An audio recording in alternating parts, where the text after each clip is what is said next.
Hello, everybody. Starting soon. Got Mike Minotti with me. Special guest star. Okay. There's us. You all right? There's a funny super chat. Okay. The first one. Well, I don't know if funny's. If it wasn't for the second, I was like, man, are they shoot hot? I don't know. Oh, let's go. I forgot to add something to the soundboard. Fuck. I knew I was forgetting something. Oh. Next time will be. That was the very first. The very first comment from somebody. I don't think they're here anymore. Wowed by Avowed, brought to you by the guy who shuts on The Last of Us in God of War. Hard path. Hell yeah, let's go. Oh my god, people is mad about this shit. One of them's a video game. I'm sorry. That's gonna be great. Holy shit. All right. They remind me. Wait, So who shits on God of War? We like God of War. Yeah, When do we shit on God of War? It's not like fully my thing, but I have enjoyed what I've played of God of War, and I really like the old God of Wars. God of War's a fucking slam. Well, I bet they definitely don't mean that. No, I know they don't. Yes, but yeah, new God of War's fun, especially that roguelite mode or whatever it was. That was pretty cool. Okay. Oh god, they named 2 Sony games. It's a PlayStation fanboy. I don't know why it took me a while to figure that out. Wow. You okay? That's still happening. That's still a thing. That's still a thing. It's more pathetic than it ever has before. Has been before, and it's always been really pathetic. So it was always so pathetic, but it's just new heights. It's like, gosh, the war is over. It's done. Nobody won. No one won. Us, the consumer, we all lost. Nope, no one won, but somehow still lots of losers. Oh, incredible. Okay, let's see here.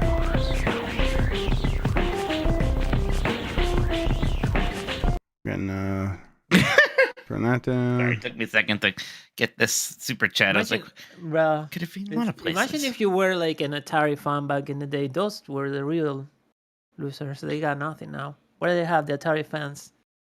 Hotels? Love hotels? They have hotels, yeah.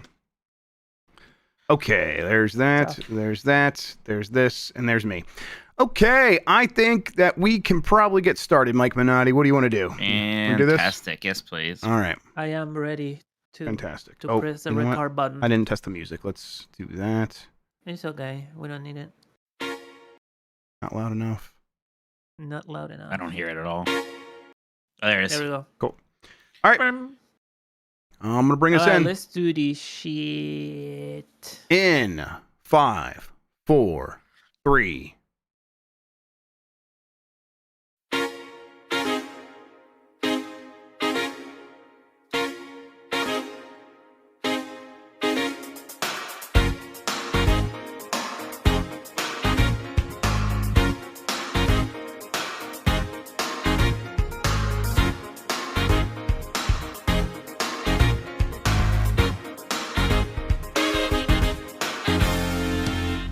the internet. You're busy. Let's do this. Welcome to the Game Mess Decides podcast. This is the podcast where we decide everything about the world of video games so you never have to think for yourself. I'm your host, Jeff Grubb, and with me is Mike Minotti. In today's episode, Avowed rules. That state of play happened. Who wants to be a Mikey-onaire? Got it all on this episode, everybody, so stay tuned. In the meantime, though, Mike Minotti, how are you doing? Oh, okay. Yeah. Yeah. I may have made a change to some prescription drugs that had negative side effects, so I might have to reorganize that. So I'm feeling a little bit off kilter, but I'm fine. I'm able to podcast. Let's freaking party. And let's also thank Ali Miracle so much for you just give out 10 gifted subs. And Ali Miracle, will know that you a little thing going on there. I hope you are feeling better now and doing well. So thank you so much for that, Ali Miracle. Thank you, Ali Miracle. We appreciate that. Hope you're doing great. Really pulling for you as always. I got my my EGM in the mail, of course. This issue that had Parasite Eve on it and 300 games, and John Davison writing an op-ed about Square Enix is like the hottest publisher in the world, and hardcore gamers are going to benefit for decades. I think he was right. That was right. That was true. That was right. Good call there. And that, I mean, they were kind of peaking from that part you were talking about. Yep. Unfortunately, didn't exactly keep that momentum going. But yeah, I'm glad we had Squaresoft popping off there. Yeah. Good times. Yeah, I'm doing pretty good. The Four Nations tournament, USA is playing Finland right now. It was a good first period. That's over now. So I'll be totally locked in for the rest of the episode, and then hopefully catch the very end. In the meantime, though, Mike, thank you everybody for joining us. Give us a good rating wherever you are listening, and hit that like button on YouTube, please. It helps people find the show. If you want to ask a question, you can drop a super chat during the show here on YouTube, just like a lot of people already have. We'll get to all of those and any more that come in before the end of the program. Thanks to Carlos Ayin, who is Insane in the Rain Music on YouTube, for the use of our theme songs. Sorry, I had it on in the corner because I was like, oh, nothing's going to happen. And then they started showing them fighting. So I need to close that. Thanks to One Up versus CPU for our artwork. You can find more at oneupversuscpu.com. We are on Spotify, Apple Podcast, and wherever pods are caught. Thank you to the mods. Thank you to Christian for producing. And you can get more from Mike and me and support us by going to patreon.com/GameMess. That gets you access to our Discord server, participation in Q&A sessions, and our Game Club discussions, early access to new episodes of Game Mess Jeopardy and Columbros, and of course, all of our shows ad-free. As we mentioned previously, got some stuff we're working on for all that. We'll have some more answers about stuff like Jeopardy or a new version of a quiz show here pretty soon, but we're working on it in the meantime. Friendly reminder, you can also become a supporter with all those same benefits by becoming a YouTube member, which many of you just did. Thanks again to Ali Miracle. And you can also get it by becoming a Twitch subscriber to Mike's Twitch channel, twitch.tv/Tolkoto. And I'm streaming on Saturdays right now for streaming Grim Fandango, twitch.tv/Jeff Grubb. So either one of those will get you those benefits. All right, Mike, big topics. You ready? Yeah. Avowed reviews are out. And why are people not as right as we are? Thank you for asking the important question. Jeff, this game's been driving me crazy. I feel like since they announced it, I don't know, like when they announced it, I'm like, hey, wow, everybody, Obsidian's gonna make their own Elder Scrolls. You should be excited. They made Fallout New Vegas. You all really like that. Everyone's like, eh. Then they show the trailers, like, that looks good, right? Everyone's like, eh. Then the game comes out, I play it. This is really good. You think it's really good. Freaking Dan Reichert thinks it's really good. So I'm like, okay, this weird bubble maybe is representing some kind of very warm reception for this game. And like, look, like in 88, 81, I don't want to be in a world where that's bad, but, It's not good enough. It's not good enough. It's not good enough. I don't know. I like this game a lot. What are other people saying, Jeff? Yeah, other people are saying many things, including a 5 out of 5 from BG247 to start us off. That's what Avowed is. Strong storytelling, great combat, lovely visuals, and utterly charming. Inverse gave it a 9 out of 10. It's clear Obsidian once again prioritized quality over quantity. That's not to say Avowed is a small game, as I still have plenty of side content to get to after 2 weeks of playing, but everything it presents feels tailored toward making the experience as fun as possible. Pure Xbox gave it an 8 out of 10. Says Pillars fans that's Pillars of Eternity. This is from the same franchise, basically same world. Pillars fans looking for the sort of depth that comes with that series will need to adjust expectations accordingly, as this is a breezy, spunky, fight-fueled affair that's more about creating cool loadouts and finding treasure than it is falling in love with an NPC or spending 10 hours in your inventory at a time. Come for the fast-paced fights, colorful environs, and excellent exploration, and you'll have a great time. VGC gave it a 4 out of 5, says Avowed is a solid action RPG. IGN, 7 out of 10. With awesome world building and stellar character writing, Avowed reminds me why I fell in love with Obsidian's RPGs in the first place. However, the bigger picture is that it plays it quite safe with a by-the-number fantasy adventure that's more familiar than evolutionary, and there's barely, and that's BEAR, any enemy variety to keep its sword and sorcery battles interesting for the long run, because you do fight a lot of bears in the game. You fight a lot of bears? That's one of the better criticisms I've heard so far. Yes. You do fight a lot of bears. You fight a lot of bears, a lot of spiders, and yeah, that totally. I agree with that. A lot of lizard people. A lot of lizard people, yes. My other criticisms would be, just to get them out of the way, would be, the world doesn't have like an economy the way like a Skyrim does, and it doesn't have like a real ownership system. So there's no like, hey, I'm going to be a thief and steal this. You can just, if there's something on the table and sitting there, no matter where it is, whose house it's in, you can pick it up, take it, no repercusussions.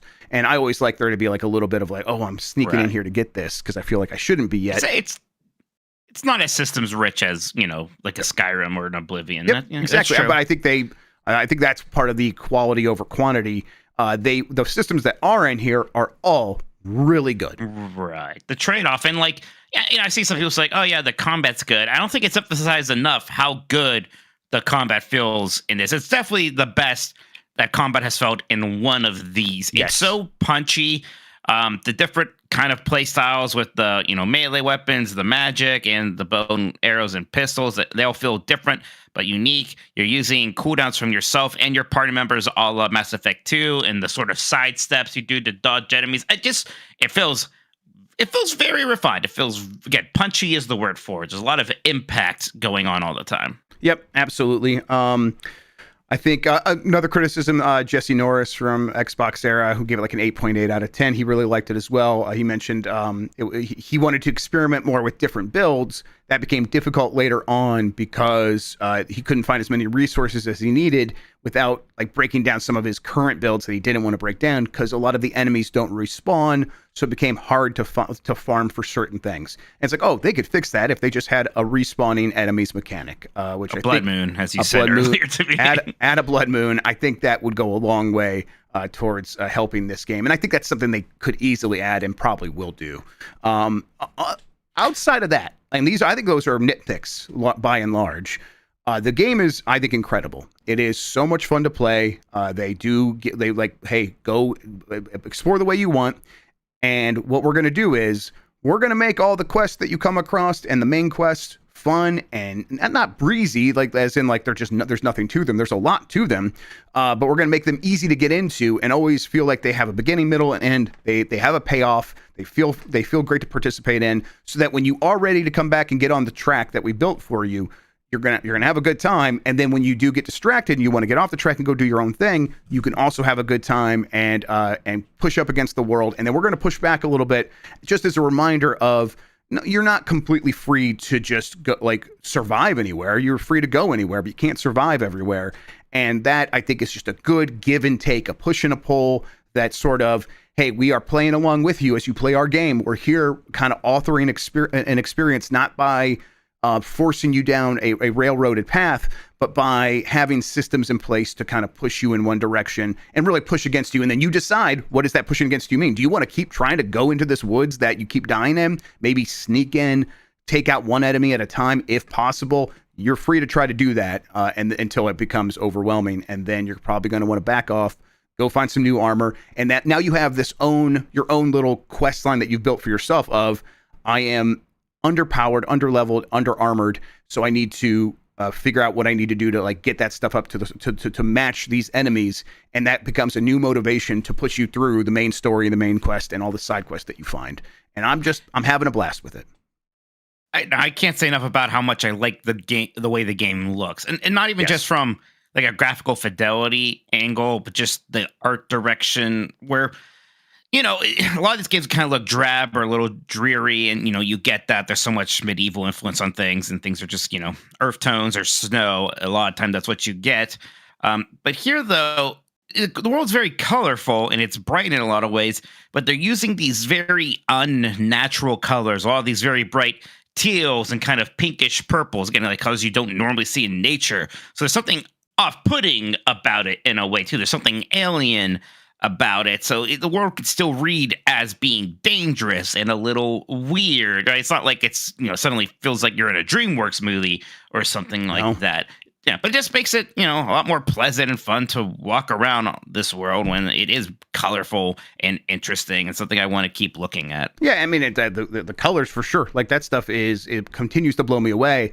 But then it is the, I guess that is art design. But then like the art on top of that of the vistas and the architecture of the living world, the people that have decided to build settlements here and those that have now turned into ruins. And you'll turn the corner and you'll just see, these rolling hills, cool forest, rocks and more trees, and then a half of a castle left, and then all that stuff interspersed with that color that you mentioned.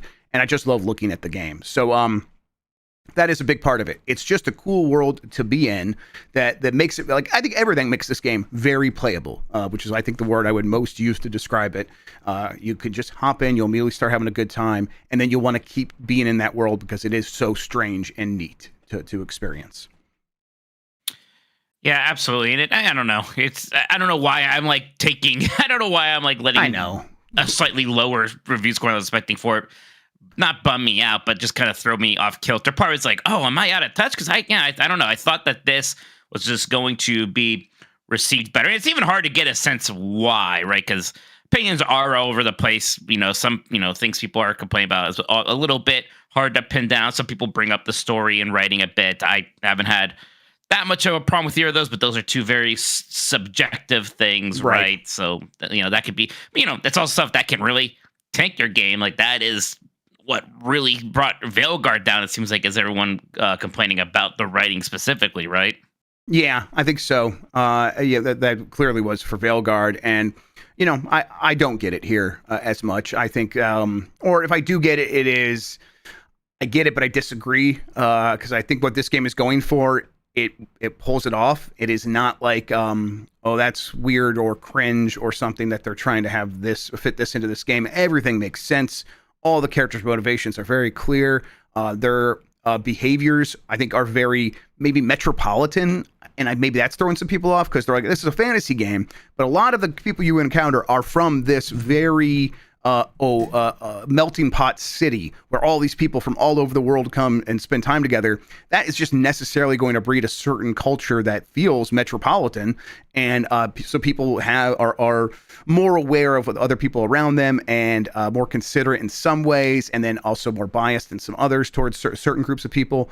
And I think the way that they think about like political issues would be something that these characters would think about, and it's never I don't know. It's never in your face. It's always something that makes sense in the context of what this character does in the world. So I doubt that's what most people are talking about. They're probably talking about the lighthearted sort of, they aren't like, oh, is Thouist going to take out their blade? And there's no one talking like that. They all mostly sound like we sound today. And maybe some people have a problem with that. Again, it's hard to pin down, as you said. For me, that works though. I'm enjoying all of the characters. I am especially enjoying many of the quests. I think that they, like I said, have good beginning, middle, and end. I feel like they always deliver. I'm picking up just about every side quest I can. I'm at a point where I am constantly going out in the world, like trying to like do the Jeff Grubb thing of I'm gonna just go do my own thing, and then I run into a skeleton with 3 skulls above his head, which says, oh, he's got really good armor and you don't. And so I'm like, okay, I'm going to do a lot of these things that I've been putting off that I was like, oh, these will be little treats later. Well, now it's later. These are the treats. I'm going to go do some of these side quests. And some of them are also still too high level for me. So I'm doing the ones that I'm ready for. And I'm like, oh, I could feel myself right there on the cusp of being ready to take on more difficult tasks and be able to succeed pretty easily. So now I'm going to go back out in the world and kind of take on a lot of that stuff now. And I think that loop is very exciting and very well executed. Yeah, I guess I'm going to be curious to see what, the sort of wider public opinion of this game settles on being, right? Because part of me's like, I wonder if this is going to be a little bit of a reverse Starfield, right? I think so. Starfield came out to very good reviews, really, and you ask people about it now, and generally everyone's like, I hate that. That's a bad thing. Yep. So I don't know. It'll be interesting to see where this lands. I have very little hopes of it being much of a breakout like sales hit, right? Yeah. It's gonna kind of be a bit of a hi-fi rushing where like, well, maybe it helped people keep their Game Pass subscriptions going longer. I don't know. Maybe I'm wrong. But it's not coming to PS5. It's just on Xbox and PC. It'll be on PS5 eventually. Like that, Sure. That will happen. I think it's going to do okay on PC. I think it's going to really find an audience on PC. I think, the real frustration, I think, for me, Mike, and this is probably part of what's fueling your frustration is, I get that we want to like dismiss a lot of these games out of hand because they do feel so made by committee and made by telemetrics, like, hey, looking at data, how do people play these things? Let's just make that more of that. The stuff that they play, the stuff that like 90% of players go and enjoy, we should just make games that are only that. And I get that like the games made by committee are getting really old and feeling really sort of, like they are just being piled out from a factory. This is not one of those, or if it is a much better. It's like the ideal version of one of those, where a lot of humans clearly had their hand in authoring what this should be and putting a lot of stuff in that they know not everyone is going to see.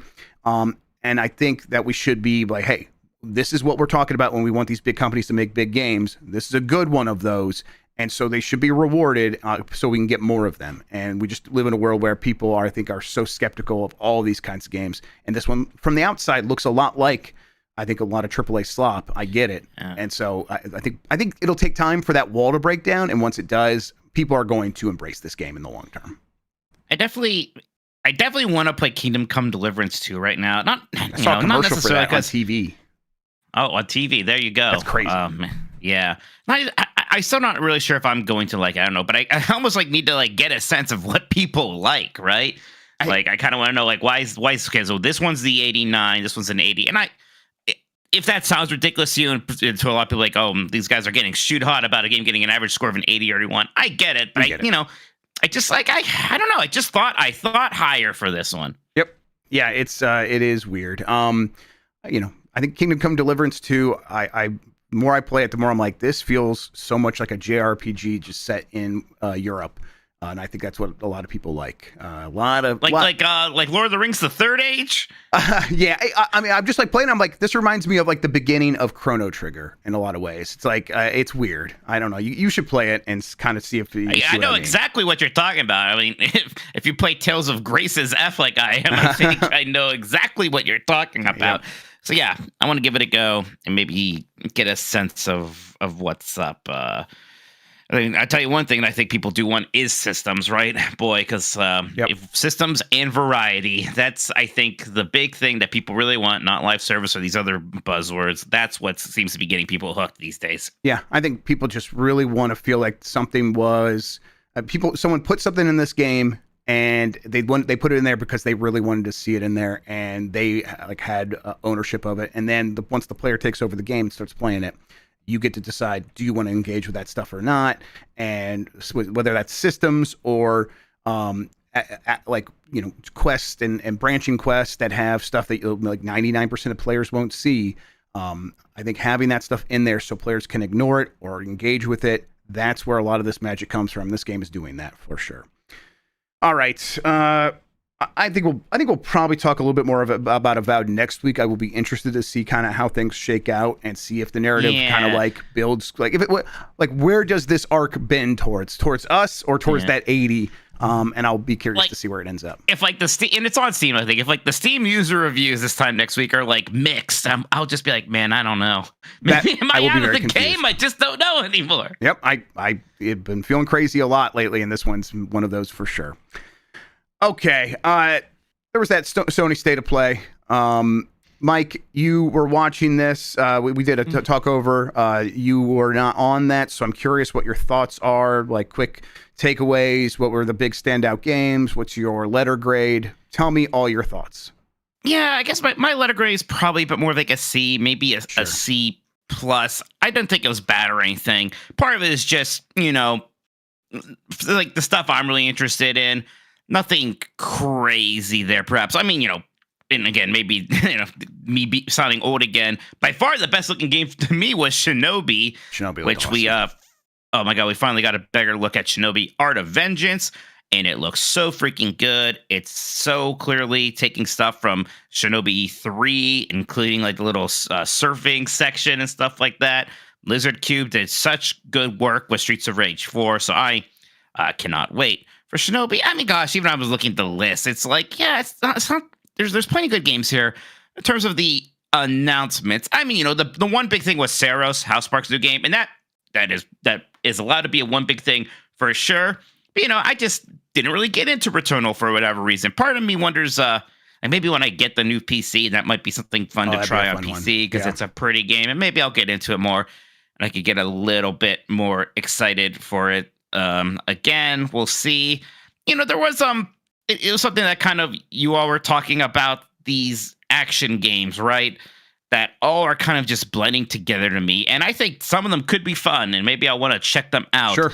But they aren't very interesting to watch trailers for, and they do nothing to get me excited about anything. Yeah, if I get excited about those right now, it is usually from the perspective of it is awesome to me that developers from all over the world are making these games that 10 years ago you would have absolutely just needed a team at Capcom or Koei Tecmo to make.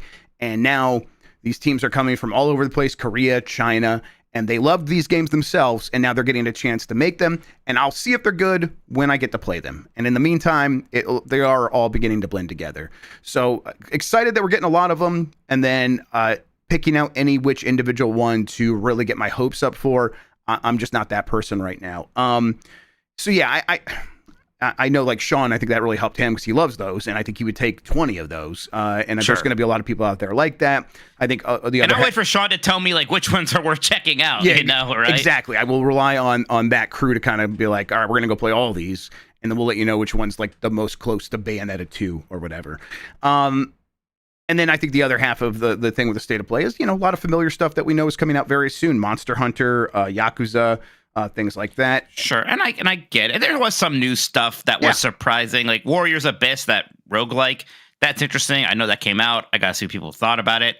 Darwin's Paradox was a octopus game. I think being published by Konami, because I definitely got an email from Konami about how because they adopted a shoot octopus or something. And I was like, wait, what? You're publishing this octopus game? Yeah, wow, good on Konami, I guess.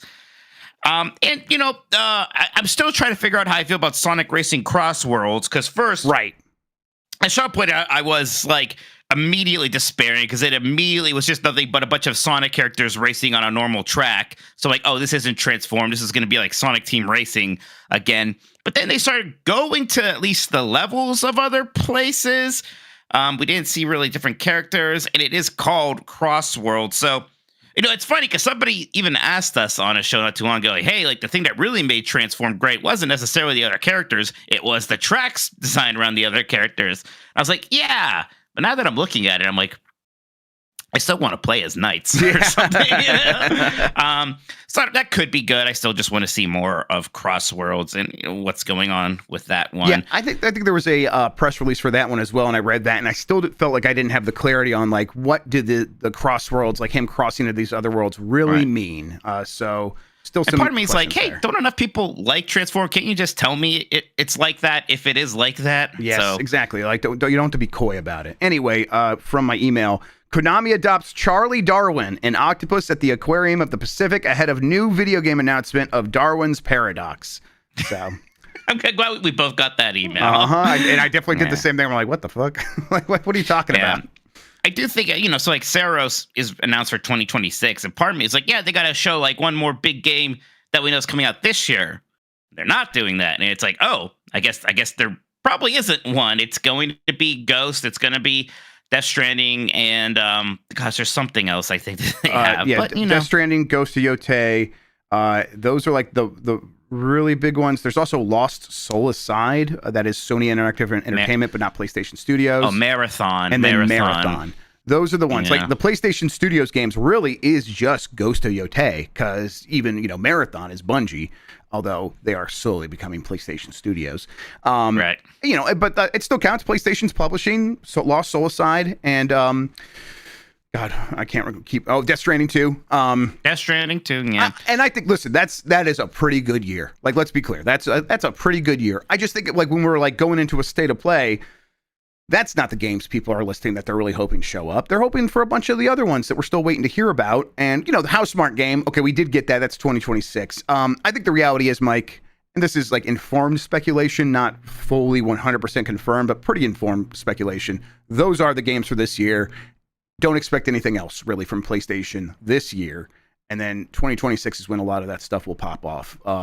And you'll get a lot of new announcements and still, Wolverine could come out next year. Things like that. So to me, I think that overall, like all things being fair, I think that still feels like a relatively light year compared to what our expectation levels are for PlayStation. But it's not a bad year by any means. It's like, is it the light or is it the new normal? Because it was a light year for them last year. I mean, God, what else? Aside from Astrobot, which was huge, and like Horizon, Lego, what were the first party Sony games last year? Astrobot, you're right. Horizon, Lego Horizon. Helldivers 2 and Helldivers Concord, 2. right? Yep. Exactly. Oh, So, geez, yeah. yes, so the live service stuff. Yeah. So it's like, it's not bad. Just to answer the question, chat. No Fair Games this year. Fair Games, as far as I'm aware, has been pushed to 2026. So, yeah. So there you go. So yeah, maybe it's like 3 or 4 games, and some of them are going to be, live service things. That's kind of where you are. These days for first party studios, I guess it's pretty normal.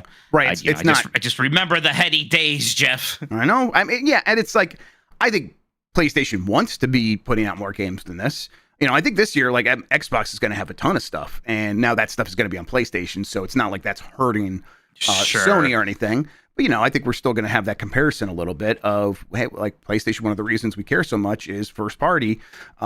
Where is that stuff? And the reality is they just are still in a weird place with a lot of those games. Now, they could still have some fun announcements. They could really start bolstering like the expectations for 2026. I think internally it sounds like they're debating floppy between maybe making something this summer a full showcase versus another state of play.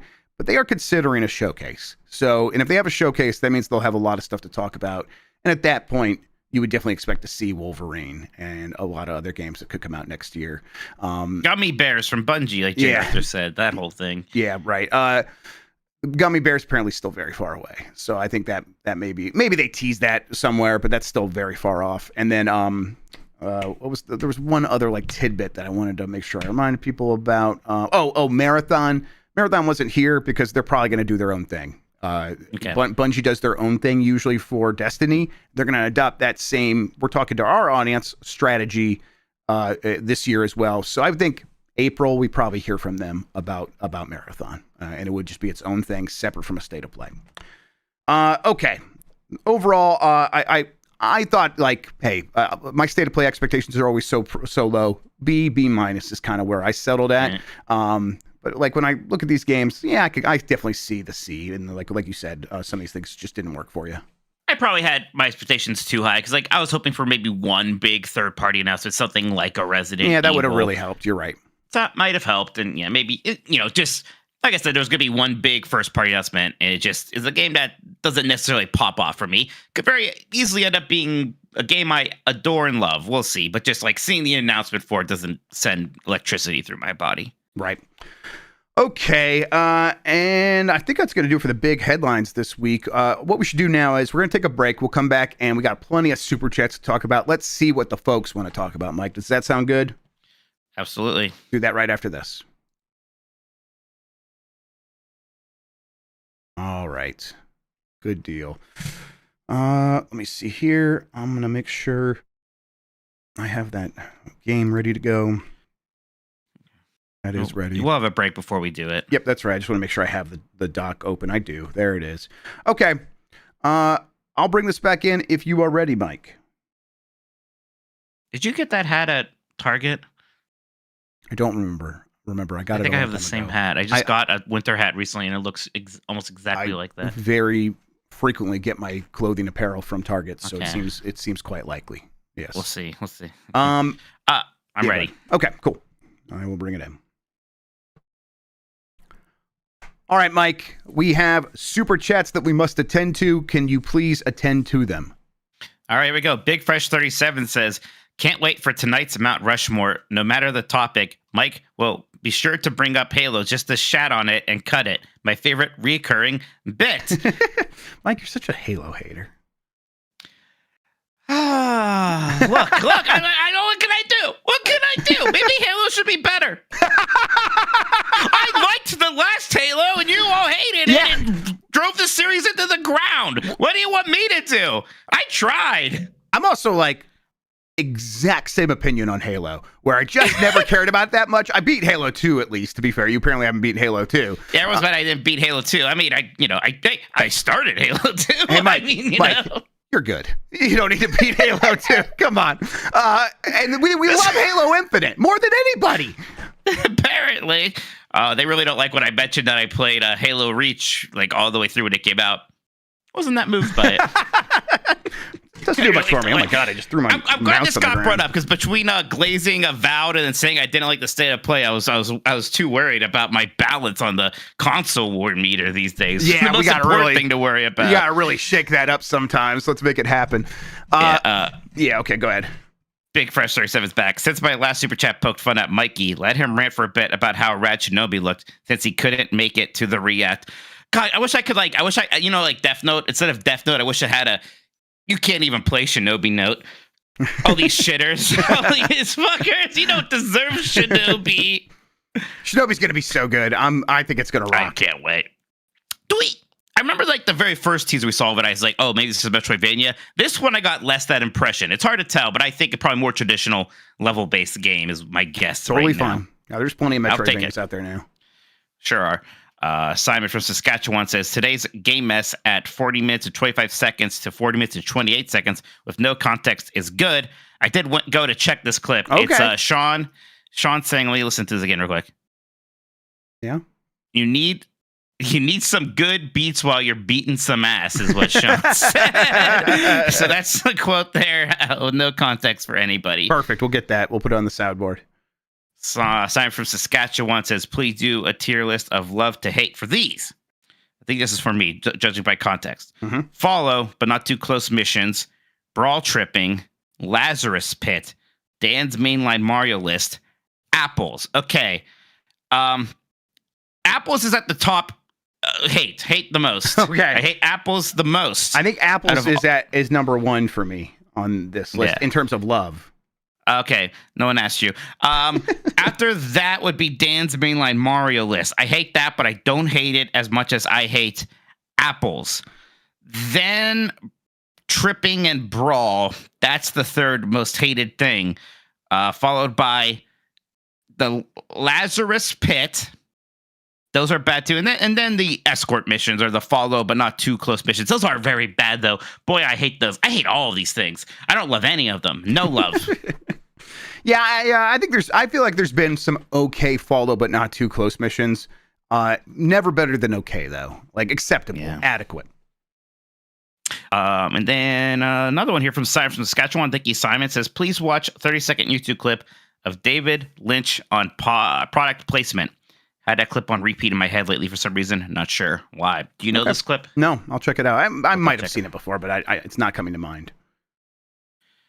And then one more from Simon says, need block heaters in Ohio. Fucking negative 49 Celsius wind chill. Ooh. Very cold here as well. Okay. Yep. Very, very chilly tonight. It is cold. There's like a wind chill or something because the temperature doesn't read that cold, but yeah it feels cold out there. It's super windy today. Like my trash cans blew over. Big Fresh 37 says Switch Top 100 Mark of the Ninja remastered. We've been doing very good. This list. I'll probably add that. Ricky B says love Nikki, but objection. Chicken bakes are delicious. Actually like taking them home and eating each bite with sriracha. Pen is. Yeah, listen, I'll try it, I guess. Although I don't know, it sounds like a lot. I'm not sure if I'm ever going to be in the mood for that. But I'll try it and I'll judge, and I'll let you know. I'll let you all know, and I'll tell Nikki to their face if they are wrong. Ricky B says, also, Mike, you love meat, right? The best part is the juice, the squirt of liquid fat. How is that different than the juice of a fruit? Pen is. There's no squirt, to be clear, with juicy meat. And if there was, I wouldn't like it. Meat can be sort of juicy, but no, it's very different than. Okay, it's not an apple way less squirt. Water content. Yes, fair enough. It's very different. Yes. Nick says New Vegas is a 84 Metacritic and is currently the favorite Fallout game. 10 years from now, Avowed is going to be looked on in a different light. Penis. Yeah, maybe. So much of that was that New Vegas was a buggy mess when it first came out. This is not at all. That hurt it.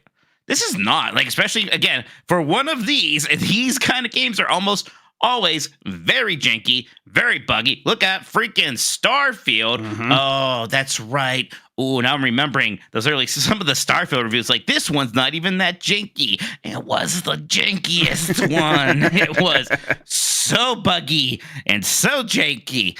Yeah, I don't want to already start guessing about Avowed's status as a cult favorite someday. Who knows? Maybe it's possible. I know it's crazy. Maybe we're wrong.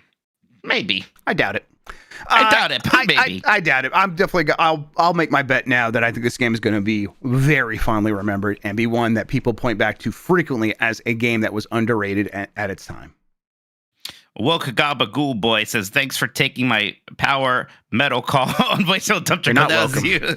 I hope your throats aren't shredded. Next time, don't tighten the larynx. You all sound like Toad. I love you. Hey, I did good. Yeah, Mike crushed it. I have a very tight larynx. Mike, gaping larynx. Your problem, I think, you leaned into the microphone when you did yours, which seemed like a mistake. Yeah, that's probably right. Yeah. You're going to be very loud. You got to say, not a lot of practice with my power metal screams. I have, because I karaoke Mr. Roboto a lot. Not exactly a power metal ballad, but there is a part of that song where he screams very loudly, and I got to do it. And I'm not going to lie, it usually goes over pretty well. I was impressed. Practice. A Daily Beating, a member on the Lincoln tier for 11 months, thank you, Daily Beating, says, landed in Orlando today, spending a few days at Disney. Tonight is Disney Springs, and I bet you all can guess where I choose to eat. For people who don't know, he's making a joke about the Rainforest Cafe. Which, look, I want to be clear. There are so many good places to eat at Disney Springs. I hope you're just joking. Go to Homecoming. Go to Morimoto Asia. Go to Boathouse. Go to Raglan Road even. Don't go. Unless you have kids who really want to, I get it. For the kids, the theming. But come on. You can't go in the gift shop, though. If you stand right outside the part where the gift shop meets the outside, that's where it happened. It's not racist if a Japanese person started Morimoto Asia, Christian. That's just the name of the restaurant. Yeah. No, every restaurant has a racist name. Oh, okay, fair enough. It's impressive. It's like, no, this time I didn't do anything. Screaming Madden says, is it official that Jeff Grubb is a hotter Blues brother than Dan Aykroyd? Oh, absolutely. Nobody's ever thought Dan Aykroyd was hot. Didn't he date Carrie Fisher? Did he? I think, but Carrie Fisher probably, she just dated him because he's funny, which I get. Like, that's also probably because he gave her a lot of drugs. Yeah, well, that's true. Bob Esme says, don't let the haters get you down, boys. I still love you, even with your wrong opinions. Thank you, Bob Esme. I appreciate it. Ali Miracle, thank you again for the 10 gifted subs and said, home in pneumonia free. Woo! Penis. Good. I'm glad you're feeling better then. Thank you so much. Yeah, apparently walking pneumonia was going around a lot of the schools here, which is one of the reasons we had school canceled one day because people were sick. A lot of people sick right now, so everybody be safe out there. Don't go jumping into any public ball pits. Oh, Grug says, if somebody told me it took a member of Giant Bomb 70 minutes to find out you can save a game, I wouldn't think that would be Jeff and not Dan. Penny. Look, the whole saving game thing, Jeff, we don't really know how much that would have helped. Yeah, we still have not really seen I mean, listen, it clearly helps some. It would have saved you wouldn't have had to do that guessing game thing a bunch because you would have already gotten the key from that or whatever. Right, exactly. It would save your items, but you still always start in your cell. The thing that killed me was the very beginning of the game, you leave the first room, and like to your left is the health upgrade, permanent health upgrade item, giant and spinning, and you always went right. You always just walked right past it. I feel like you're even understating it, like the way you're describing it. I didn't have to like even go right that much. I just had to like veer a pixel in that direction before going in the direction I wanted it to go. It was almost more work to avoid it every time I did it. It's so blatantly there that they may as well have just started you with 3 hearts, except they were trying to teach you what that upgrade looks like. Yep. That was pretty wild. Pretty wild thing to do. It's all good. See, next one here, I had to refresh YouTube because YouTube breaks constantly. Right, crazy. Next one is from Super Harmon. It says, I rewatched Blues Brothers every February for my dad's birthday, as it was his favorite film. I'm into the side of Blight Club has ruined this year. I still want to watch it. I'm a little surprised how not into it Dan is, but I don't really know much about the movie. Something I feel like I should watch. I mean, I don't know. I bet Dan's expectation is it's supposed to be like this laugh riot comedy. Yeah. And it's just kind of like the Blues Brothers doing their thing. If you can vibe out to it, I think it's a really good time. I think I could vibe. I watched a movie. Just by myself in my house for maybe the first time in years the other day. Whoa, what'd you watch? Dragon Ball Super Brawly. I've been meaning to watch that. It rules. It's very good. Fucking good. I told you that movie is it's fucking incredible. good. I might watch it's like Superhero 40 minutes tonight. of straight up action. It's great. It was a good setup too, though. So yeah, I don't know. This definitely one of the better of those movies I've ever. Definitely way better than all the original Broly movies for sure. And he's canon now, as is Gogeta. So yeah, I enjoyed it. Quite really good animation too, which I know like with the actual Super the show, the animation is oftentimes dubious, but the movie looks great. Yeah, the movie. It's a weekly show. They had to cut corners, Mm-hmm. Yeah. Let's see here now. Next one is from Adam Steen. He says, Jeff, what's the best way to get into hockey? I've already decided I'm a Red Wings fan, but know basically nothing about the sport.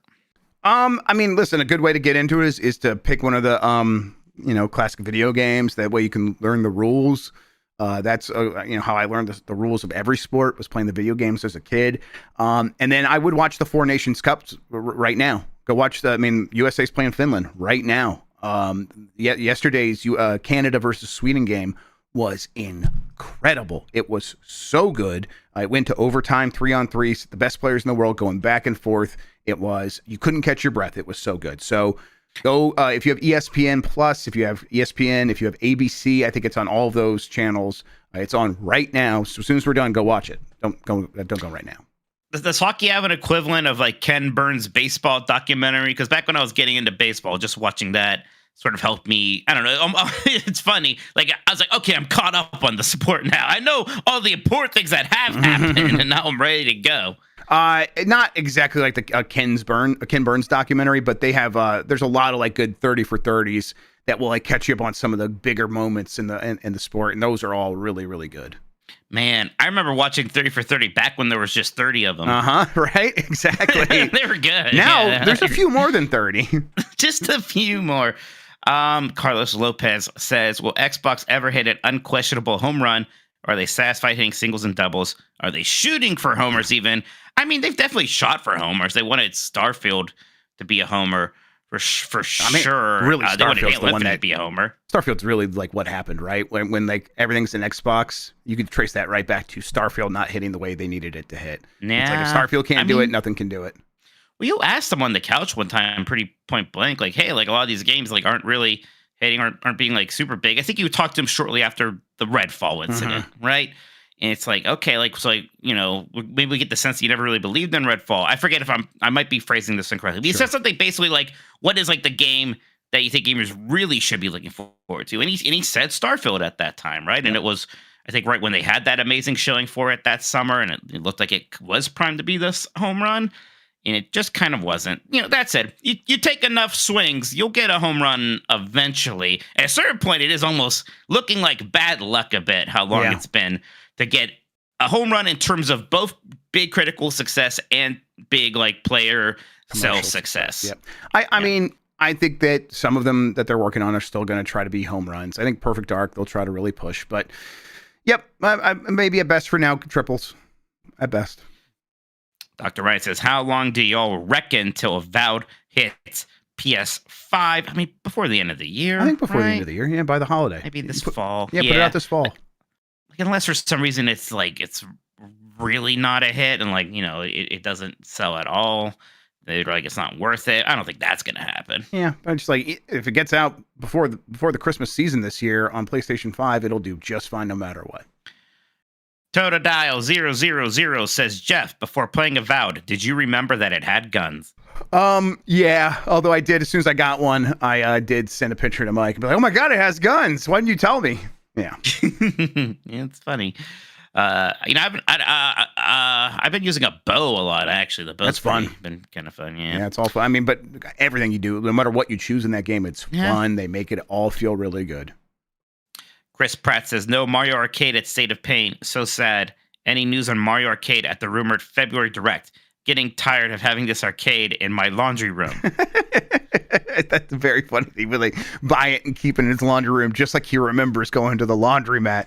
Oh, that was the callback there. Holy shit. Yep, that's like the whole reference here. Is like one time in one interview before the Super Mario Brothers movie, he was like, "Yeah, I love Mario. I didn't have any money as a kid, so when I saw the Mario arcade machine in the laundromat, I was always like, oh man, if only I could. The things I would do to that game." It's like, okay, settle down, Chris. And he now, didn't even play the game. And now he's in our chat nonstop talking about it. Wild. Yeah, I think huge chance for Mario Arcade to pop off hard at February Direct, which could still happen. Big Fresh 37 says Sonic Racing about to be Game of the Year. Penis. Yeah. I think I would really like to see Crossroads hit home for that audience that likes Transformed. I was about to say, man, a lot of things would have to change real quickly in this world for a racing game, let alone the Sonic one, to be Game of the Year. Yeah. Do you think Mario Kart, the next Mario Kart, has a shot at getting Game of the Year? I mean, accolades? I suppose if it's got some real amazing, if it's that open world version that and it just nails that in a way that no one's really nailed it before, so much better than Burnout Paradise, I suppose there's a chance, but not really. No. Hollywood God says, what agenda do you guys have made up for the year? Mine is convincing you guys watching Real Housewives in general, preferably Salt Lake City. Do you have an agenda like Hollywood Gods has for just trying to the make Catholic us watch? Agenda, as always. Yeah, of course, pushing people on Catholicism. Always first and foremost on my mind at all times. Absolutely, yeah. We're just sticking with the Catholic agenda for Hollywood Gods. Glitch says, hey guys, love your show. Want to know if you think Sony will keep doing State of Play instead of Showcase. I mean, it really is just a matter of how much they have to talk about. And the way things are, how often is it going to line up that they're going to have enough for a Showcase, right? Every now and then. But it's maybe once a year now, right? Yeah, it's not even once a year. It's once every other year now. But like I said, I think they are at least considering a showcase for the summertime, early summertime, the traditional E3 timeframe right now. No guarantee that it will happen. It's just in the cards as they decide what the next thing looks like. They're on the fence about whether it could be a showcase or a State of Play. So there's still a chance. You saw, they Sony had their financials recently, and they seemed surprisingly pretty good. And they talked about, they didn't. I don't think they gave numbers, but they seemed happy with Astro. But they're definitely happy with it winning awards. They're making a bundle for it. They said they want to make more games targeted for kids, and they specifically say it's great that this game made by a smaller team was able to do all of that. It's okay, you're so close to figuring it out, maybe, right? Maybe we're right there because figuring this shit out, but I don't know. Yeah, I mean, I think they're going to at least give it a shot. A college try to do that kind of thing for a while. Connell Wood says, it's fine, Mike. Bungie didn't finish Halo 2 either. That's good. I like that. Mikey O'Leary says, I'm mature enough to admit that I'm just bad at the new Astrobot level and accept my 31.778 second run. Yeah, gotta get back in there. Dan's already saying, Dan's I beat you guys. I didn't even finish the last speedrun things. Part of it was with it going so hard in those first couple ones, I did kind of get a little burned out. And then, Yes. holidays happened, things got busy. I just didn't really find time to jump back in there. But, I definitely want, at some point, I'm going to just like jump in and do everything, and it'll be fun. Same. It's just, for me, it's such a commitment, right? I go so hard in these things, and I want to play them so much that it's like, oh, I'm ignoring all these other games I should be playing. So I would love to get in there and really go hard, but we'll see. Hex Prof says Darwin's Paradox gives me Spider for the PS1 vibes. God, I kind of remember Spider. I may have rented that once. That was just a game where you played as a spider, huh? Mm-hmm. I just Googled Spider to try to find information about this video game. I feel like Google should have known for you. Like, we know what you're looking for. Where the hell's that predictive AI now, assholes? God. What was the result? Do you want to eat a spider? What's the result from the AI? What was it? God. Tuber says Mike and Goodwill Hunting. I don't like damn apples. Applesauce, bitch. I've seen Goodwill Hunting, but I've seen Jay and Silent Bob Strikes Back with the Goodwill Hunting 2 hunting season. Hunting season. I've seen that scene way more. Of course, yeah. That's real art. Dano Hung says dried fruit, no juice, no squirt, yes, no. P.S. I'm way more likely to eat dried fruit, sure, but I still just kind of don't. Right. Like, I don't have as good an excuse. And I wouldn't, like, you wouldn't have to, like, bribe me to do it. Like, so, but I still don't wanna. I bet freeze-dried fruit would be even better because it's got, like, a crunch to it. But, yeah, that's still... Yeah, he just doesn't like fruit. Like, yeah, that's the whole thing, everybody. Music with Friends says, so Mike's in a Matchbox 20 phase right now. What about you, Jeff? What artists have you been listening to lately? All love for you two in the community. Thank you, Music with Friends. I've been going back to some, like... mid-2000s nostalgic music for me. So I mentioned this the other day, Sleepyhead, which I had a real moment with this thing when I mentioned this on Blue Sky, where I'm like, I still like that Sleepyhead song by Passion Pit. And for me, that was like a song that existed as music I would hear on the radio, and it would be, I would put it on like mix CDs and on my iPod and listen to it for shoot. And everyone who follows me on Blue Sky was like, oh, you mean the Little Big Planet song? And I'm like, I'm sorry, I just have no association with the fact that this was the Little Big Planet song. I never thought about it that way because it existed for me before that. But it was cool because I'm like, oh, yeah, I have plenty of songs that I do feel that way about. Like, I know about it because of a video game or a commercial or a movie. And I have a deep connection with a lot of that kind of music. So it was interesting to see it from that point of view of like, no, this was a real song to me.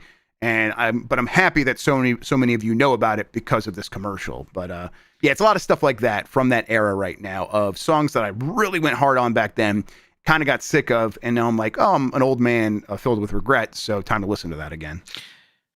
Was everybody in your high school like oddly into the band Dispatch? Do you remember them? No, I don't remember the song them at all. General. I don't think it's a very popular. It's not a very big band. I don't know, but for some reason, everyone in my high school was into them. It's funny because like. They have like a very like world music sound, but they're very white actually, and everybody in my pretty white high school loved them for some reason. That's another one that was very similar. Go Go Bordello. I used to listen to them a lot, and I'm listening to them a lot again right now. That's good music. General from Dispatch does rule. That's a pretty good song. All right, Rick Suazo says, "Do you think Drake's people did the Duolingo bird because of Kyle Lamar's Super Bowl show?" Yeah, they killed the Duolingo bird for some reason. Killed Dewey or whatever the fuck his name was. But I get it. Yeah, it was Drake for sure. Time. Big Fresh 37's back again. Thank you, Big Fresh. Seen your name a lot today. Appreciate it. Even if you did yell at me about Halo. Even if you did attack him. If you attacked me viciously. Hockey, A People's History, produced by CBC. I've never watched that, but I'm gonna. That sounds great. Hockey documentary. There you go.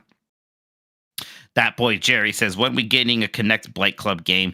Synep. That's penis backwards. You know what sucks is that like there's that terrible Hulk Hogan Connect game, and it would be kind of funny, but also Hulk Hogan is shoot racist. Yeah, but how about a FromSoft game? Yes. Let's make Dan play the Connect version of what is it? I almost said Armor Core. I want to say Chrome Bastion. Steel Bastion. Steel Bastion? Steel Battalion. Steel Battalion. There it is. We got so there close. eventually. So close. Yes. So close. Yeah, I think we're going to make him do that for sure someday. That'll be very funny. Yeah, I can't wait to see that. So, yeah, look for it. maybe next. How long is that game? Let's see. Next is Mia Mian. I think I said that right. First super chat. Thank you so much, Mia Mian, who says, "I'm happy as long as everyone else is happy." Smiley face. Thank you, Mia Mian. That's very nice. I appreciate that. Thank you. And then B Diddy says, if you're looking for a real entertaining hockey documentary about the Red Wings, check out the Red 5 Penis. Yeah, the Red 5 is very good about the Russian 5 and how some of them like escaped Russia to come play in the United States, or like were considering defecting and stuff like that. It was right as the Berlin Wall came down and things like that. It was or just a couple years after that. Yeah. Very, very cool stuff there. Larionov, incredible hockey players. But there was there was another documentary I wanted to anything about the 1980 Team USA. So Miracle is a great movie, but then go watch the documentary as well. I force you cannot watch or read or think about that without wanting to cry. It makes me so happy. So yeah, that's good stuff.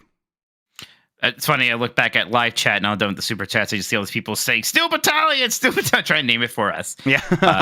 It's to answer a question in chat. We're not talking about the game with the controller. We're talking about the sequel. That's a Kinect game. You're the controller. Yes, and it's not supposed to be good. And it has a controller, but it's the dashboard in the game, and so you have to like move your hand around and do all these switches, and it's basically impossible to play this game. God! If it sounds terrible, it's way worse than you're thinking. Oh, hell yeah. God, that'd be great. I'm just not going to get it connected and like to make sure it can't be me. I know. My you dad already gave me the Wii game, for the love of God, no. My dad found my Kinect and I'm like, please just keep that for me. Just get that away from me. Do not bring that to my city. Get that the hell away from me. We all caught up? I think we are. Yeah, we're all caught up now. Thank you, everybody. If you want to send in any more super chats, we will read them before the end of the show. We usually do our cleanup right before the end. So keep sending them in. Thank you all so much. Really appreciate that. Thank you. As Mike said, we're going to take a quick break. When we come back, it's time for Who Wants to Be a Mikey-anaire? I prepared a quiz for our boy Mike, who more often than not won Jeopardy. So we're going to put him to the test here right now. Look forward to that right after this. All right, break. All right, take Penny out. Yep, sounds good. I will get it going here in a second.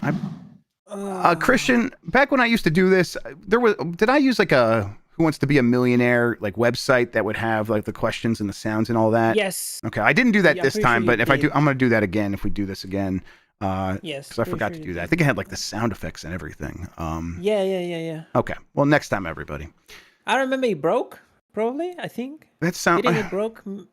Either that broke, or I think maybe we tried to play the PC Steam release of Who Wants to Be a Millionaire for Shoot, and I think that would not work. Was yes. I think we tried to do that. Yeah, and then that just didn't work at all. That site. Yep, Sean, I got the edits. Thank you very much. Very helpful. Send it to Sean for fact checking everybody. So if there's anything wrong, you yell at him, not me. Yeah, covered my ass. I had nothing to do with this, so yes, if it goes south, it's not my fault either. Christian's completely home free, scot free there. In fact, all right, let's see here. Just there's a conversation going on in the podcast producer channel on our Discord about who is cooler, Vegeta or Gogeta. And I'm in Mike's side. Mike said that Gogeta is so much cooler than Vegeta, and yes, he's right. He says he's a nerd, but he's right. Okay. Yeah. I did not watch long enough to discover Gogeta. So, Vegito is or Vegito? Vegito is the fusion between Vegeta and Goku. Okay. But it has that name because he's using earrings to fuse. Right. Gogeta is the same fusion, but they doing the dance to fuse. So they're two different characters, even though they're the same people fused. Okay, so is the battle between Vegito and Gogeta? Yes. Okay. Who's cooler? Who's cooler? Okay. All right. Well, I'm gonna go watch Gogeta a lot of Dragon Ball, and I'll come back and I will declare the winner. Let's go. Yeah. I love that movie so good because it has moments. That movie has no right to be that good because in a moment it has this this character like deep moment of Gogeta being like, I'm just having fun in this fight because these two, that are talking about Goku and Vegeta, these two are becoming too powerful, and eventually they won't need me anymore. So I'm gonna disappear. It's like, holy shit! What is this like character that shows like once in a while has this like deep thought about his existence? It's like, oh, cool. This shit is a show. Oh man, I'm gonna watch that movie. Watch the movie; it's great. Yeah, I love that movie. I love Dragon Ball. I started watching Dragon Ball Z with the kids, and they were really into it. They were really into it. So yeah, shit is fun. I'm gonna bring it back. They should be the. Okay, not exactly the same, but pretty close. Might be the color grading. I don't know. I don't know if mine's actually brighter than yours or could be. Yours has like a texture to it. I think that this one battles. doesn't quite match as well. I think, but yeah, they're very close. Right. Pretty close. All right, this is good now. That's an insane get up, brother. What are you doing? I like Brian Corliss in chat just going, come on now. I got yellow on yellow. I'm matching. I'm ready to go. Right. Fantastic. I feel like a Keebler elf or something. All right, Mike, I don't have any visuals for you, so if you need me to repeat anything, just let me know. Okay. All good. All right, I'll bring us back in. I need to skip this. All right, bring it back. All right, we're back, and as promised, Who Wants to Be a Mikey-Naire? Previously, this was, Who Wants to Be a Mikey-Naire, like Colin, Who Wants to Go to Margaritaville. Mike, I'm willing to hear like an idea for stakes if you want, like something that you could potentially get out of this. Yeah. What are you thinking? I would like maybe for you to buy me a new shirt on the Yeti. Oh, yeah. Yeah, we could definitely do that. I like those Yeti shirts. You could just like cash that in. Like you could just say this one and okay. Yeah. All right. Audio listeners, I'm wearing a new one from them right now. It's a Ton Bear from Final Fantasy, but also it's Kermit the Frog from the Muppets, and I love it. I'm going to show everybody real quick. There you go. Everyone can see it now. Bringing you back Look down. at him go. Oh, it's good. Makes me happy. Okay, Mike. So it is Who Wants to Be a Millionaire style progression. I have 10 questions here. The first question is the easiest. The 10th question, as far as I'm able to like judge like how difficult these things get by the end, should be the most difficult. Either way, going to get more difficult as it goes along for sure. You need to get everything right though to win. You cannot miss one. We can do ask the audience as a lifeline. We could do a 50-50, and we could do for that, Christian, I might ask you to Christian, real quick, could you just like write a note yourself and just do a random A, B, B, C, D, D, something like that for and I'll send you the thing right now so you could see the right answers. So you know which one to keep. Let me do that here in Discord.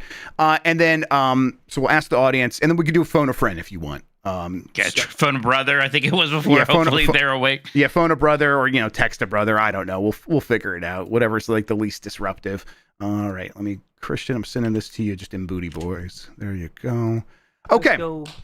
Mike, are you ready to play Who Wants to Be a Mikey and I'm ready. Okay. Previously I had sound effects. Next, if we do this again, I'll bring all that stuff back. Okay, here we go. First question, and as always, there will be multiple choices, so you have a chance to like just guess if you need to. Okay. What kind of creature is Sonic the Hedgehog? Is he a fox, a snake, a hedgehog, or a rabbit? I believe that he is C, a hedgehog. Is that your final answer? The final answer. Oh, yeah, I better turn chat off for a bit here. That is correct. Well done, Mike. All right. 1 down, 9 more to go. Question 2. Which game features the phrase, do a barrel roll? Is it Star Fox 64, Pac-Man, Donkey Kong, or Halo 3? Oof. Now, you don't know a lot about Halo, so... It could be in Halo. I definitely remember barrels and rolling in Donkey Kong Country, but...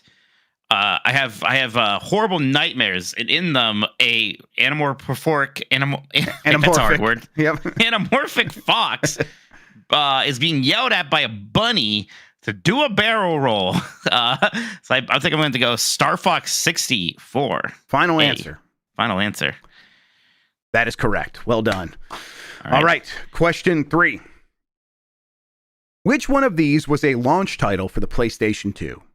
Halo 3, Tekken 3, SSX, The Last of Us. Yeah. I remember not loving the PS2 launch lineup. And we finally got one. We had a NASCAR game that my dad wanted.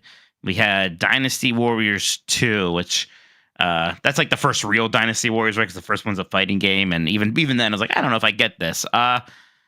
It's not in the Tekken game at the launch was actually Tekken Tag Tournament. I remember being very upset because I look at all the Jaggies. This isn't nearly as cool as Soul Calibur, and I was right. Oh yeah. Yes, but SSX, the original one, was for sure there. Definitely got much better at the sequels, but the first SSX was a launch game. Is that your final answer? It could be Halo 3. I don't know much about Halo, but I'm going to have to guess SSX. Final answer. That is correct. Well done, Right. Mike Minotti. 3 down. How are you feeling so far as we begin to pump up the difficulty after this? I'm feeling pretty good. I so far haven't been too tested, but the questions are only going to get harder from here. But I have all 3 of my lifelines still, so that's something. All right, question 4. Which of these classic arcade games released first? Is the answer Pong, Space Invaders, Pac-Man, or Donkey Kong? Yeah.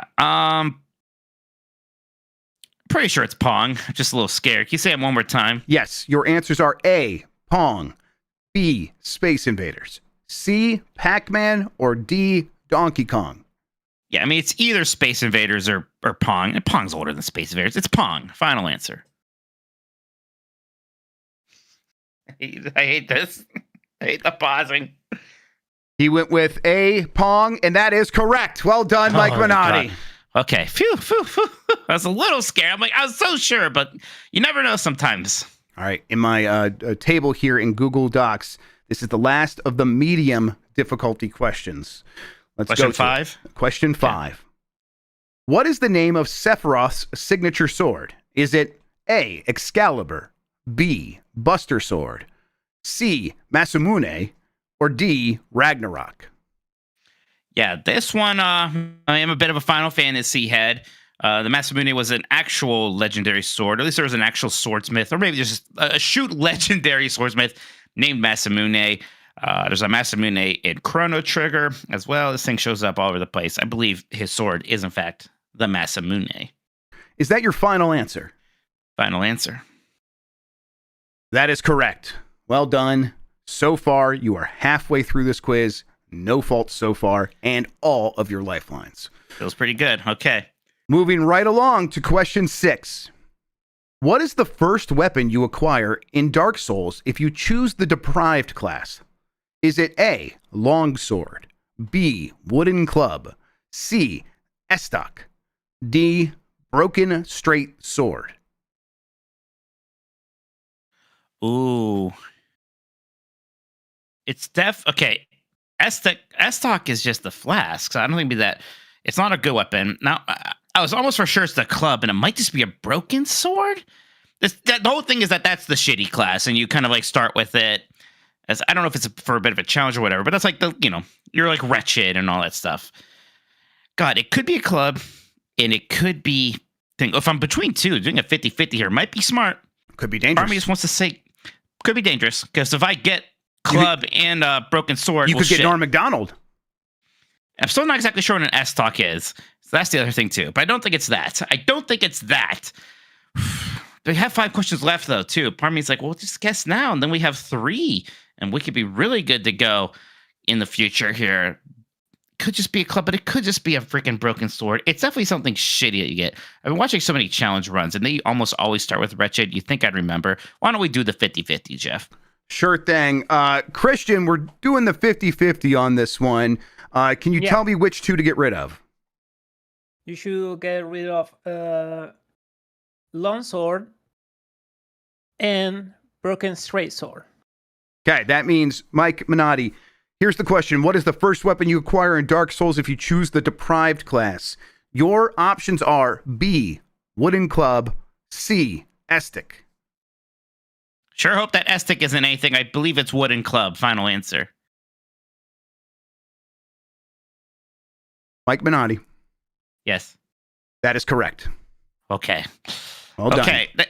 I'm glad I got it. Man, if I just like really gone my instinct, I could have gone it without the 50-50, but that's okay. We're still in the game. That's the important thing. I mean, it's better to be alive, right, than to be out of the game already with 3 in your pocket that you didn't use. So that's the risk reward. You have 4 questions left, right? Yes, 7, 8, 9, and 10.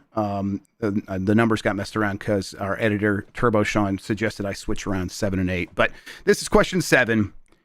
Which game is credited with coining the term New Game Plus? Is it A, Chrono Trigger, B, The Legend of Zelda, C, Final Fantasy IV, D, Earthbound?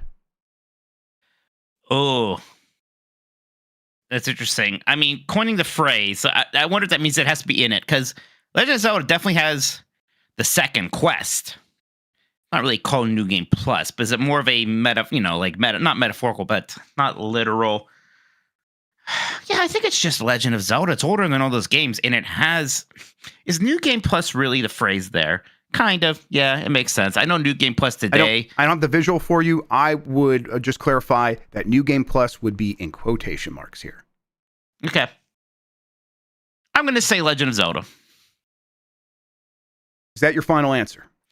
Legend of Zelda for the Nintendo Entertainment System, a.k.a. the Famicom in Japan. My final answer. Mike Minotti. That is incorrect. The game that coined the term New Game Plus is Chrono Trigger. It's where that term first appeared, and it's widely accepted that is where that idea comes from. The Master Quest being a follow-up quest definitely was the red herring here. It's okay. Not technically a New Game Plus the way you would think about it. Here's the problem, like when you said like, oh, New Game Plus is in quotations. It's funny how that has 2 meanings. I'm sorry. Okay. No, that's not your fault. But like in quotations could be, so it's literally that because we're quoting it, or it could be like, right? Yeah, sure. Yes. Like, oh, it's the New Game Plus. Yes. Right. Definitely meant like we were quoting it. Yes, the term needs to be exactly right. I didn't pick up on that. That's my problem. All right. That's my problem. Let's do the rest of these questions anyhow. But this is not super fun. This is not a winning round for Mike Minotti. I still think pretty impressive overall. Hey, let's see how you do on the rest of these questions. Okay. So next question this would be question 8. What was the first game to feature an explorable open world in 3D? Is it A, Mercenary, B, Outcast, C, Ultima Underworld, The Stygian Abyss, or D, Grand Theft Auto 3? I think it's that Outcast is that weird PC game, right?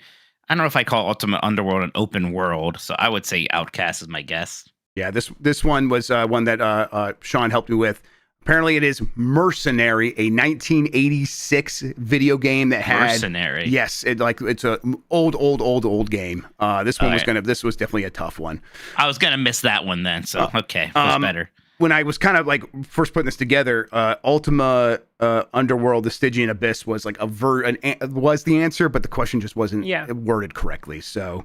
I got the wrong answer. Oh yeah, sorry, I didn't fix that in the key here, Christian. Sorry, I bet that was confusing. Okay, what is the maximum possible score in a game of Pac-Man? Here are your 4 options. Again, let me know if you need me to repeat anything. A, 9,999,999. B, 256 million. C, 3,333,360. Or D, 999,999. Yeah, I don't really. There's something about bits that has to do with this, so I don't think it's actually just the nines. It might be that. I would guess that 256,000 one of all things, but I'm not sure. Yeah, I think that's a good guess. I put that there as a red herring because, like in Zelda, you can only get 255 coins because of the bits. This one is actually 3,333,360. Okay, and then number 10. What was the first video game to use the term cutscene? Is it A, Bega's Battle, B, Gabriel Knight, C, Maniac Mansion, D, Wing Commander? Boy, I thought it was B. I mean, for some reason, like one of the first games I think of with cutscenes is the Ninja Gaiden on the NES. Yeah, I would probably just guess here, and I might have Wing Commander's. I would have guessed Wing Commander. This one, apparently, Maniac Mansion. It's the first game to use the term cutscene. Let's go, Maniac Mansion. Yeah, I never actually have beaten Maniac Mansion. That's something I should fix really soon. Maybe even this weekend soon. Ooh, that'd be cool. I would love to see that. All right. right. Okay, so clearly the questions got harder. I would have fumbled anyways. I could have gotten that one right before I lost if I maybe thought a little bit more. I didn't have this hat cutting off circulation. Yeah, exactly. Lifelines would have helped for sure. Yeah, Lifeline. I was about to say that. Well, but like for that one with Mercenary, I don't know if that much of the Lifeline would have helped. That one definitely would have been rough. That was for some reason you said Mercenary. I kept thinking like, Mercenaries, the newer game. I'm like, well, that's pretty old. I know. Yep. And it's like me and Sean debated like giving you the year on that one, but they're two different names, right? Mercenary versus Mercenary. You're right. If I like really paid attention, I could have figured that out. But I think I had a really good time doing that, Mike. I really think these are fantastic. We will do more of these in the next couple of weeks and see if Mike can't win himself a T-shirt. That'd be great. All right. I think what we're going to do now, let's take one more quick break. We'll come right back. We'll talk about what we've been playing, clean up the super chats, and get out of here. All right. We'll be back after this. All right. Cool. All right. You guys need any break? You ready to go? I'm ready to go. I'm ready to go.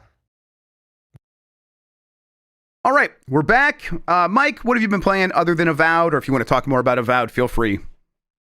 Look less bald with this hat on. That part's fun, actually. I like this hat because I had a bald friend that would wear them all the time, and I always thought he looked really cool. And I'm like, I'm going to get one for myself. It's a good look.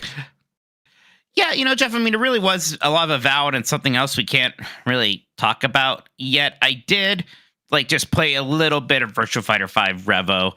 I finally got a code for that one. It was fun to do some virtual fightering again. 3 buttons, maybe that's all you need, right? I like that so much about Virtual Fighter. There's still a ton of depth. Like, it's in a lot of ways gets more complicated than any of the other fighting games. Well, I feel more confident learning the combos. Like, I just feel like, I can remember this way easier. Right. And they cheat a bit because there's a lot of attack plus kick inputs, right? Of course, yeah. Attack plus guard, things like that. But generally, that aspect of it is relatively simple. It's still a very good looking game, right? It doesn't need much help there. I remember on PS3, it was a stunner at the time. It was just one of the best looking games that ever came out on that console. And, all those Virtua Fighter games had that. They were always so good looking.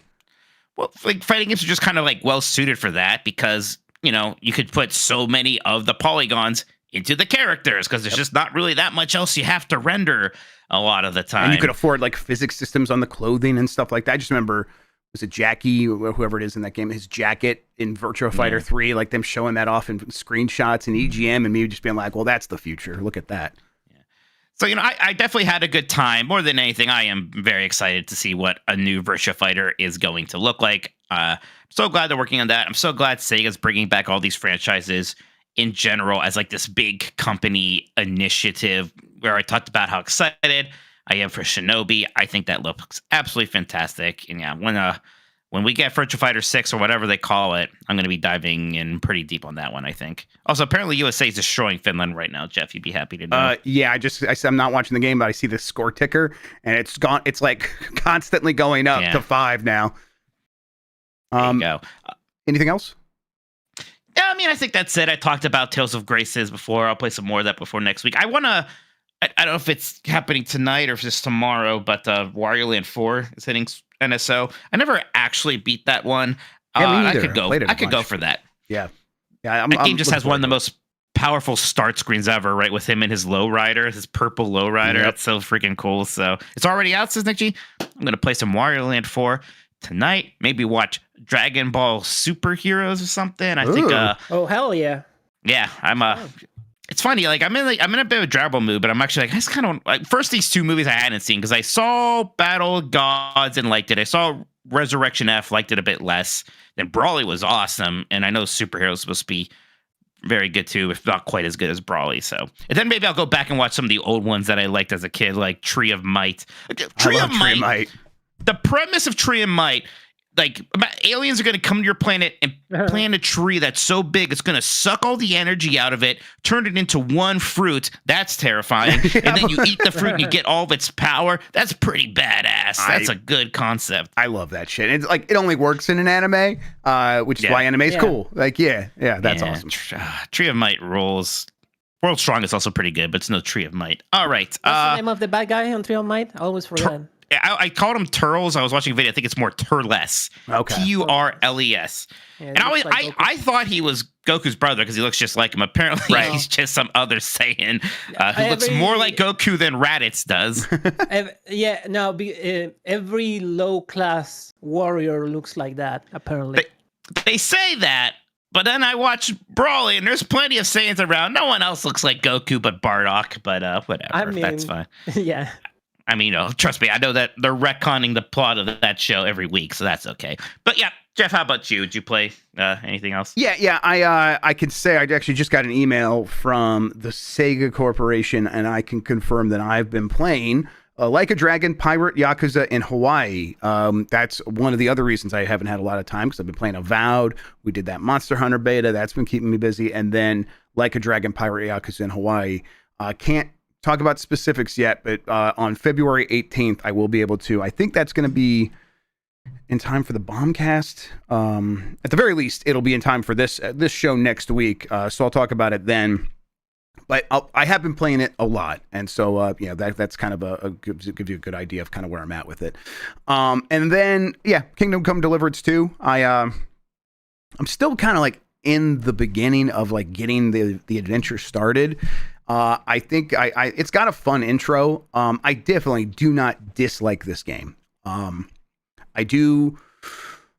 I'm like wondering how I'm going to feel about it once it does kind of open up and let me start deciding like how I'm going to approach things. My general takeaway continues to be it's hokey, it's cheesy, and none of that is really going to spoil the experience for me. And I think most people are going to be like, hey, most games are cheesy. And again, I think it's very inspired by JRPGs. Clearly, it's inspired by Western RPGs, but this one feels even more inspired by JRPGs than the previous one.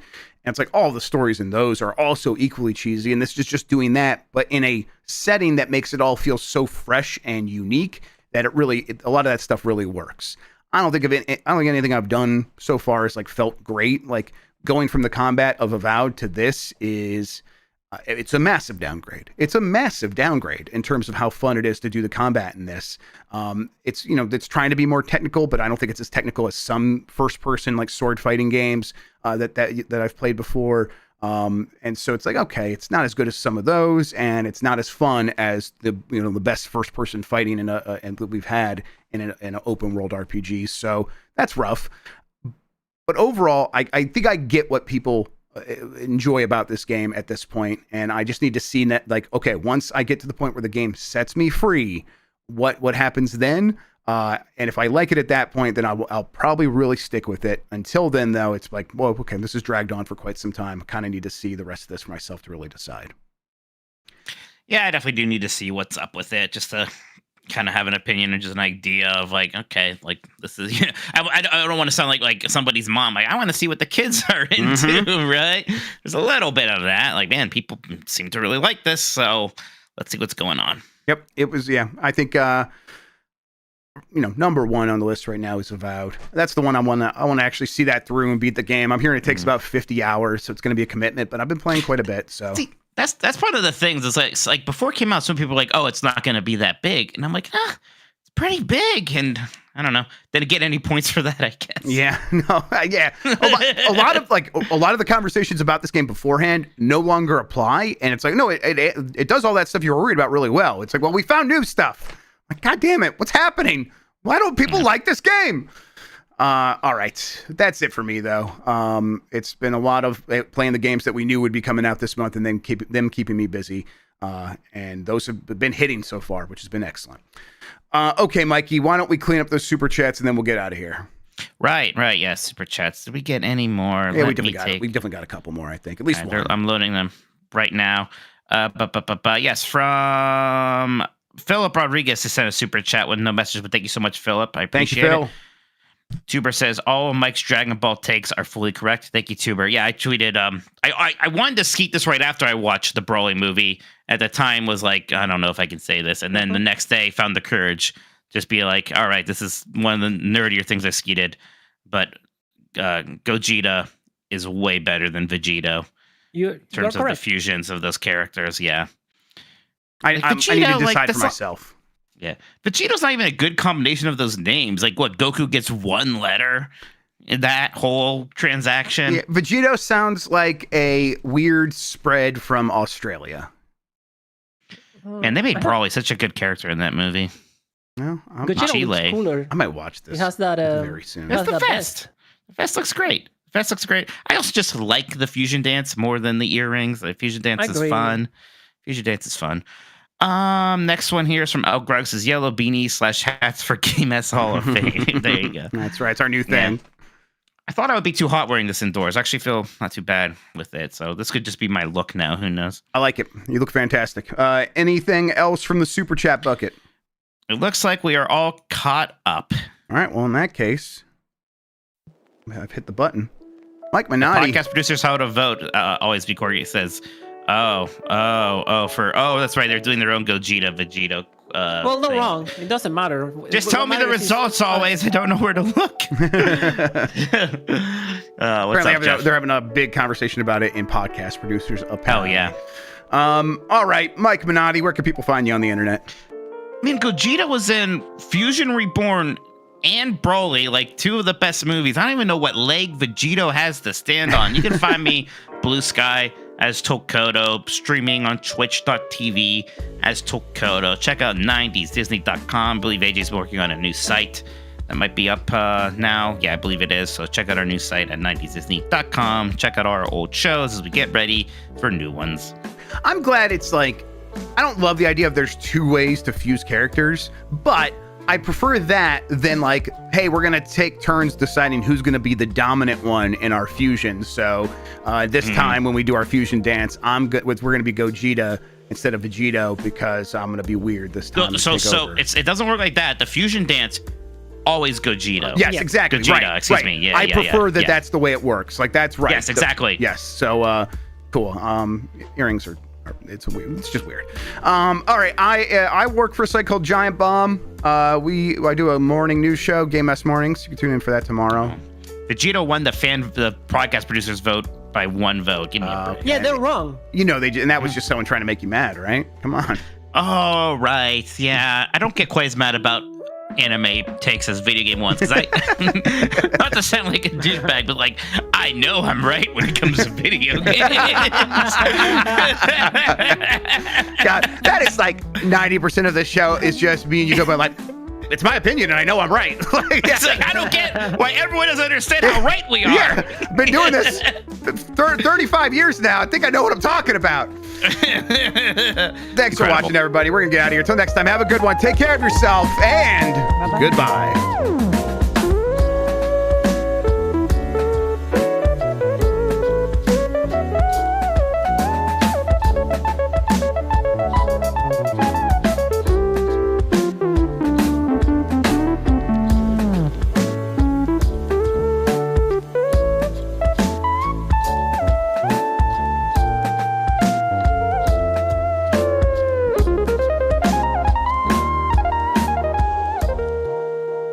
You ever just say something and really regret it? Never. It's so long!